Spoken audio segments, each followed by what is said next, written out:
राजनीति, आंदोलन, किसान, करप्शन, गरीबी, इन सभी मुद्दों पर आवाज उठाएगा अब तक न्यूज इंडिया। सत्ता के आगे जब भी सवाल कमजोर पड़ने लग जाए तो सवाल उठाने पड़ते हैं। बोल के लफ्ज आजाद है तेरे, बोल के सच जिंदा है अब तक। नाज़रीन, इस्तकबाल है आपका अब तक न्यूज इंडिया के ऊपर।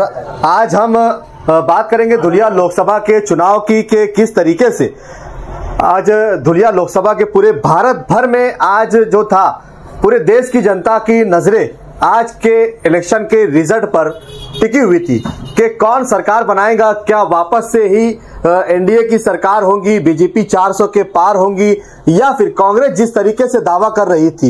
इन सारों के ऊपर हम बात करेंगे शाम 6 बजे के बाद देश की राजनीति पर और सत्ता पर। लेकिन आज हम बात करेंगे धुलिया लोकसभा सीट के ऊपर के किसको कितने वोट मिले हैं, कौन कितनी वोटों से जीता है, कितने उम्मीदवार थे। तो हम बात करेंगे यहाँ मालेगांव शहर से जो लोग उम्मीदवारी कर रहे थे उनमें हम आपको बता देते हैं कि पहले सबसे यहाँ पर मालेगांव शहर से शफीक अहमद मोहम्मद रफीक जो उम्मीदवारी कर रहे थे, जिन्हें यहाँ पर कुल 2470 वोट यहाँ पर उन्हें मिले हुए हैं।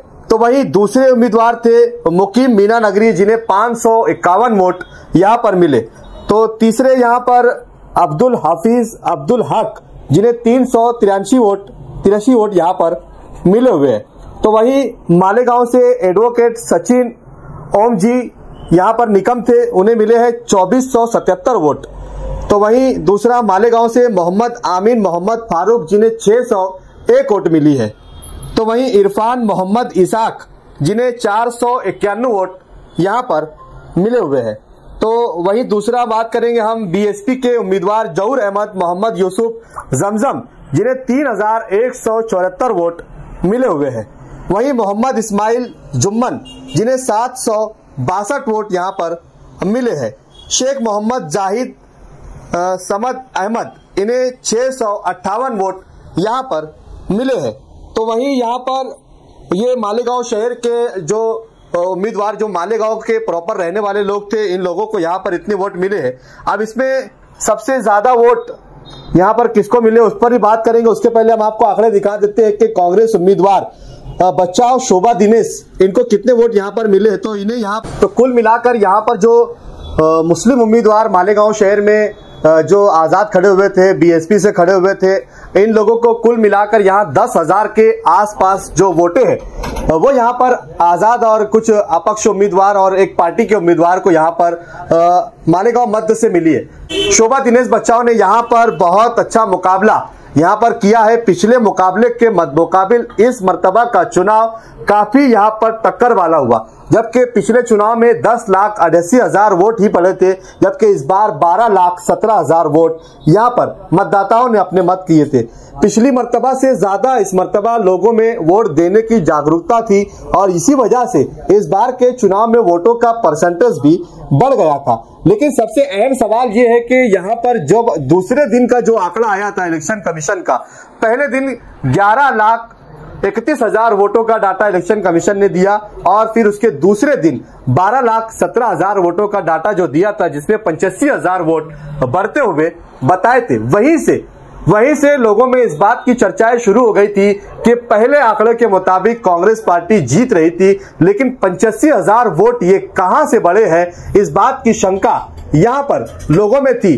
जबकि कई पार्टियों के लोगों ने एडिशनल कलेक्टर को इसके ताल्लुक से मेमोरेंडम भी दिया था कि ये 85,000 वोट बढ़े हैं, ये कैसे बढ़े हैं ये बताया जाए। जबकि अगर बात करेंगे बढ़ते हुए वोटों की, तो पूरे भारत भर में 1 करोड़ से ज्यादा वोट बढ़े थे, लेकिन वो इलेक्शन कमीशन ने नहीं बताया कि वोट कैसे बढ़े और कहां से बढ़े। इसको लेकर पिटीशन भी फाइल की गई थी, लेकिन कोर्ट ने इसे नकार दिया और इलेक्शन कमीशन ने इसके ऊपर जवाब देने से इनकार कर दिया। लेकिन मालेगांव शहर की जनता में एक नाराजगी और एक गम और एक गुस्सा भी पाया जा रहा है कि बड़ी मेहनत और मुशक्कत करके इस सीट को निकालने के लिए रात दिन जद्दोजहद की गई थी, मेहनत की गई थी। लेकिन इतनी मेहनतों के बावजूद भी क्या शोभा दिनेश बच्चाओं ने अपनी मेहनत में कुछ कमी रखी थी या फिर ग्रामीण से वोट लेने में वो नाकाम साबित हुई? ऐसे कई सवाल यहाँ निकलकर सामने आएंगे। तो वहीं नासिक की सीट पर यहाँ पर महाविकास आघाड़ी को जीत हासिल हुई और उद्धव ठाकरे शिवसेना गठ के उम्मीदवार को यहाँ पर जीत मिली। तो वहीं डिंडोरी सीट पर 10 साल से भारती पवार जो आरोग्य मंत्री थी, उन्हें यहाँ पर हार का सामना करना पड़ा और वहां पर शरद पवार और महाविकास आघाड़ी की सीट पे तोतारी के उम्मीदवार चुनकर आए। तो नंदुरबार सीट से भी वहां पर हिना गावित को हार का सामना देखना पड़ा और कांग्रेस की सीट चुनकर आई। लेकिन धुलिया मतदार संघ की सीट पर जहां सबकी नजर थी कि यह सीट चुनकर आना चाहिए, यह सीट जीतेगी, क्योंकि जिस तरीके से डॉक्टर सुभाष भामरे की नाराजगी लोगों में पाई जा रही थी, खुद बीजेपी के पदाधिकारी सुभाष भामरे को उम्मीदवारी देने का विरोध कर रहे थे, उसके बावजूद भी भामरे ने अपनी जीत दर्ज करवाकर सबके मुंह पर ताले लगवा दिए और पार्टी को यह बता दिया कि भामरे है। एक बार फिर उसने जीत दर्ज करवा के इतनी मुखालफत के बावजूद, इतने निषेध के बावजूद, पार्टी में बगावत के बावजूद, कहीं ज्यादा बगावत होने के बावजूद भी उन्होंने अपनी जीत दर्ज करवा कर ये साबित कर दिया कि वो जीत के लायक थे और वो जीतने वाले थे। इसलिए उन्हें पार्टी ने टिकट देकर उम्मीदवारी दी थी, ये बात वो साबित कर दी। अभी शोभा ताई की हार पर मालेगांव मध्य और बाइयों के नेताओं के क्या अपडेट आएंगे, ये भी हम आप तक पहुंचाने की कोशिश करेंगे। ये थी अब तक की आज के इलेक्शन की धुलिया मालेगांव शहर की रिपोर्ट। अगली खबर के लिए तैयार रहिए, हम इस पर कवरेज करेंगे कि मालेगांव से शोभा दिनेश बच्चाओं की धुलिया लोकसभा सीट से हार का जिम्मेदार कौन। आप देख रहे थे अब तक न्यूज इंडिया। फिर हाजिर होऊंगा अगली रिपोर्ट के साथ। शाम तक के लिए हमारे साथ बने रहिए, देखते रहिए अब तक न्यूज इंडिया। अगर आपने अभी तक न्यूज इंडिया को सब्सक्राइब नहीं किया है तो सब्सक्राइब कर बेल आइकन को प्रेस कर दे, ताकि हमारा हर नोटिफिकेशन, हर खबर आप तक पहुंचती रही। तब तक के लिए शब्बा खैर, शुभ रात्रि, जय हिंद, जय महाराष्ट्र।